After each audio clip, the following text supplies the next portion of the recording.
उसने कंप्लेंट दी कि जी ये कंप्लेंट है, मेरे से पैसे ले लिए और मेरा काम नहीं कराया। मुख्यमंत्री का जवाब सुनो, कहेगा सीएम विंडो में ला दे। सीएम सामने खड़ा है, विंडो में खेला दे। हाँ, वो पोर्टल बना रखा है, सीएम तो सामने खड़ा है, वो कंप्लेंट शिकायत करना गया है, फिर विंडो में क्या लगा दे। सीएम विंडो में दरखास्त लगा दो, आप ऑनलाइन अप्लाई हो जाए। सीएम विंडो की दरखास्त यहाँ आओगे नीचे, और नीचे कौन बैठे हैं? आरएसएस के आदमी बैठे हैं। वो चाहोगे उसने दफ्तर दाखिल कर देंगे, वो नहीं चाहोगे उसकी छोटी मोटी इंक्वायरी करा देंगे।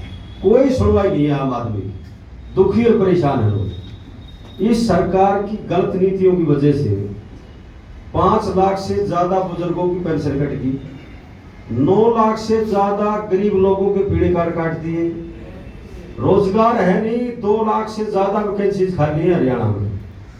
कुछ वैकेंसी, कई हजार वैकेंसी इन्होंने लैप्स कर दी, खत्म कर दी। इस सरकार की नीति का पता नहीं चला कि किस किस्म की नीति के तहत चल रही है। आपको अचंभा होगा सुन करके, इस सरकार ने 5000 से ज्यादा स्कूल बंद कर दिए हरियाणा के, ताकि गरीबों के, किसानों के, मजदूरों के बच्चे ना पढ़े। ये इस किस्म की नीति लेकर के चल रहे। इतने स्कूल बंद कर दिए। एक पॉलिसी बना दी सरकार ने। क्या पॉलिसी बनाई है कि एक भी जेबीटी का भर्ती नहीं किया, एक मास्टर भी। 9 साल हो गए लगभग इस सरकार को आए, 9 साल में एक भी जेबीटी का मास्टर भर्ती नहीं कराया। मास्टर भर्ती नहीं होंगे तो 9 साल में रिटायर हो गए, मास्टरों की कमी होगी। मास्टरों की कमी होगी तो फिर मास्टर नहीं है तो माँ बाप बच्चा भेजेंगे कैसे स्कूल में?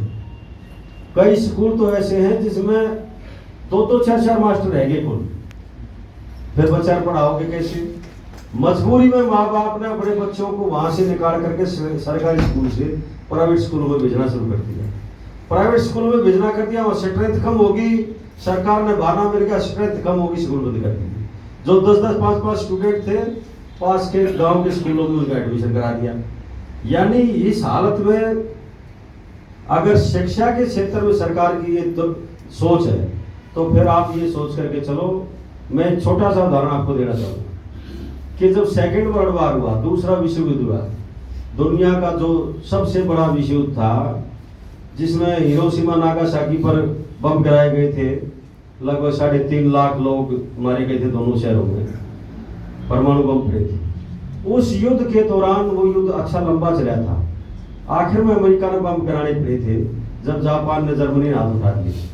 कुल मिलाकर के उस टाइम पे अमेरिका ने अपने सारे मद, यानी कि जितने भी डिपार्टमेंट्स हैं सरकार के, उन सारे डिपार्टमेंट्स के फंड में कटौती कर दी।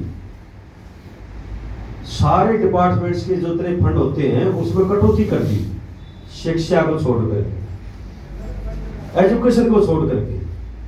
तो किसी ने पूछ लिया उस टाइम के राष्ट्रपति से, अमेरिका के राष्ट्रपति से, कि भाई आपने शिक्षा में कटौती नहीं करी, बाकी सभी फंडों में आपने कटौती कर दी, सभी डिपार्टमेंट में कटौती कर दी पैसे की, तो ये क्या कारण है?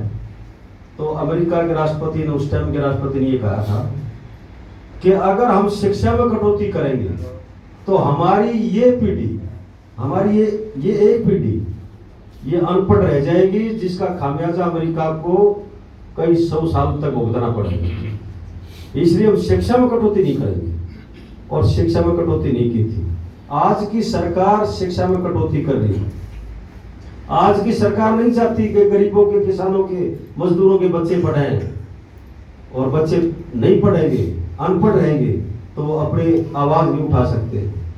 आज हिंदुस्तान में अगर आवाज उठाने की हिम्मत किसी में है तो वो पंजाब के लोगों में है, हरियाणा के लोगों में है, पश्चिमी उत्तर प्रदेश के लोगों में है, और थोड़ा बहुत राजस्थान के लोगों में है, या थोड़ा बहुत महाराष्ट्र के लोगों में है, और देश में नहीं है कहीं। रोटी के लाने पड़ रहे लोगों के सामने। इस जो 13 महीने आंदोलन चला, इस 13 महीने के आंदोलन में आपने देखा होगा, ये कानून तो पूरे देश में लागू हो गया था कि नहीं हो गया था? अगर वो उस 13 महीने में आपने देखा होगा कि बाकी स्टेट्स के कहाँ किसान आए, उनको तो बेचारों को अपना बच्चों का पेट नहीं भर सकते, वो उनको तो ये दिक्कत आई हुई है। क्यों? ये सरकार गोवलकर नाम का एक आरएसएस का इनका चिंतक हुआ है, जो हम मोहन भागवत है उसके पद का। उसने आज से 70-80 साल पहले किताब लिखी थी। उसने लिखा था कि अगर आरएसएस को कभी मौका मिल जाए राज करने का, तो 90% लोगों को गरीब बना दो, हैंड टू माउथ, केवल अपने बच्चों का पेट पालने पर ही उनका ध्यान रहे, उनके पास इतने पैसे ना हो कि वो अपने बच्चों को पढ़ा सके। ये सरकार उस पैटर्न पर चल रही है। इसलिए सरकार को डगाने के लिए एक बहुत लंबे समय के बाद एक ऐसा समय आया है जिसमें सब लोग चाहते हैं कि ये सरकार जाए। क्यों? दुख सबको है, बात तो इकट्ठा करने की है। इसलिए सभी को इकट्ठा करो, सबके पास जाओ, सब दुखी है, सब परेशान है। कुछ लोग हैं जो आरएसएस के छोटे ओढ़ हैं, वो अनेक तरह के दुष्प्रचार करेंगे। ये लोग केवल मंदिर मस्जिद की बात लेकर के, धर्म मजहब की, हिंदू मुसलमान की, जाट नॉन जाट की, पटेल नॉन पटेल, मराठा नॉन मराठा, इस किस्म की बात लेकर के, आगड़े पिछड़े की, ये इस किस्म की बात लेकर के ये आप लोगों के बीच में भ्रांति पैदा करने का काम करेंगे। अभी कल परसों एक रिजल्ट आया है HCS का, आपने अखबार में पढ़ा होगा। 100 अधिकारी लेने थे, उसमें 100 अधिकारी को नौकरी मिलनी थी, जिसमें SDM लगने थे, तहसीलदार लगने थे, BDO लगने थे, एक्साइज इंस्पेक्टर लगने थे। तो 100 लोग लगने थे, 100 आदमी लगने थे। सरकार ने रिजल्ट निकाला है कुल 61 का, 100 का नहीं निकाला, 61 का निकाला है। और आपको ताज्जुब होगा, इस किस्म का कोई कभी क्राइटेरिया नहीं रहा कि जिसके 45% से ऊपर नंबर आओगे वही उसमें कंसीडर होगा, वही पास माना जाएगा, जबकि इससे पहले 33% का पास माना जाएगा। अब 45% क्राइटेरिया रख दिया, उसमें 61 लोग पास हुए, 61 नौजवान पास हुए। उस 61 में फिर इंटरव्यू होगा। इंटरव्यू में ये बार्गेनिंग करेंगे, ये कई करोड़ रुपए मांगेंगे। SDM लगना है तो इतने करोड़ दे जा, तहसीलदार लगना है तो इतने दे जा, BDO लगना है तो इतने दे जा, एक्साइज इंस्पेक्टर लगना है तो इतने दे जा। फिर ये बार्गेनिंग करेंगे और आपको सुन करके चंबा होगा कि उस 61 में एक भी शेड्यूल कास्ट नहीं है, सिंगल एक भी शेड्यूल कास्ट का बच्चा नहीं है। तो ये सरकार बड़ी निकम्मी सरकार आ गई। इस सरकार को बिगाड़ने के लिए हम सब ने एकजुट होकर के मजबूती के साथ लड़ाई लड़नी पड़ेगी।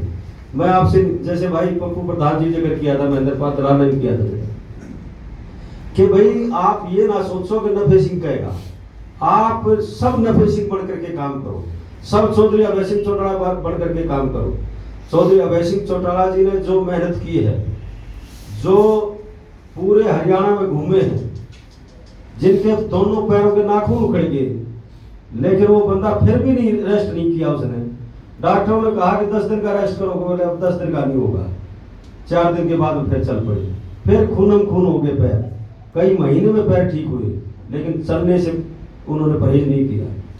जिस आदमी ने इतनी मेहनत करके पार्टी को इस लेवल पर लाने का काम किया, इसने तो पीछे भी 2019 में सरकार बनाने के लेवल पर पार्टी को लेके आए थे, लेके आए थे नहीं आए थे। पीछे 2019 के चुनाव से पहले लोग ये कहा करते थे, पार्टी नहीं टूटी थी, कि 100% सरकार आओगी लोकदल की, कोई नहीं रोक सकता, कहा करते कि नहीं कहा करते। लेकिन बीजेपी ने षड्यंत्र रच करके कुर्बे में फूट डाल करके उनको खरीद लिया, जिन्होंने सारे प्रदेश का सत्यानाश कर दिया। आज जेजेपी धरातल पर खत्म होगी, बीजेपी खत्म होगी। थोड़ा बहुत असर है कांग्रेस का, लेकिन वो कांग्रेस का असर इसलिए नहीं होगा कि कांग्रेस में 4-5 गुट हैं, एक दूसरे की टांग खींचते हैं, स्टेजों पर लड़ते हैं, मार पिटाई करते हैं, कुर्सी चलती है। ये हाथ से हाथ जोड़ो अभियान चलाया था, ये अभियान हाथ से हाथ जोड़ो नहीं, ये हाथ से हाथ तोड़ो अभियान हो गया। होया कि नहीं होया? केवल मीडिया में ये चेहरे दिखाते हैं, हफ्ते 10 दिन 15 दिन में, महीने में एक प्रोग्राम करेंगे, सारे हरियाणा के कार्यकर्ताओं को वहां इकट्ठा करके भीड़ दिखा देंगे। यो काम है और कोई काम नहीं रहा इनका।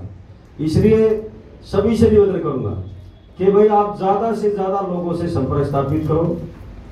कहाँ किसकी रिश्तेदारी है, वो रिश्तेदारी भी उनसे भी संपर्क करके उनसे भी बात करो, उनको भी कहो भाई आकर के इनको मनाओ।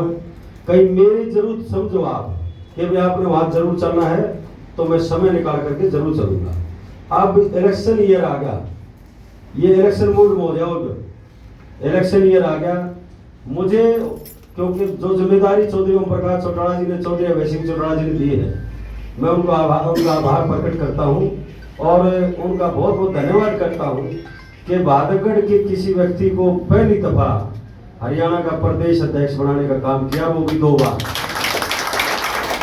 तो ये बहुत बड़ा एहसान बादलगढ़ के लोगों पर उन्होंने किया है। तो मैं सभी से निवेदन करूंगा कि भी इस एहसान का हमें ऋण चुकाना चाहिए कि नहीं चुकाना चाहिए। तो फिर ताकत के साथ आगे बढ़ो। इन अधिकारियों की, कर्मचारियों की हिम्मत नहीं होगी कि आपके काम को मना कर दे या डंडे जाने का काम करे। जब हमारी सरकार थी तो डिप्टी कमिश्नर मैं जिसको टेलीफोन कर दिया करता डीसी को कि ये पार्टी का ये आदमी भेज रहा हूं मैं, कुर्सी से खड़ा हो जाया करता कि नहीं होया करता। तो आज क्या हालत हो रही है? हम ये चाहते हैं कि हमारे साथ रहने वाले लोग आर्थिक तौर पर मजबूत हो। हम चाहते हैं कि हमारे साथ रहने वाले लोग सामाजिक राजनीतिक तौर पर मजबूत हो। इसलिए हमारी हमेशा सोच रहती है भाई साथी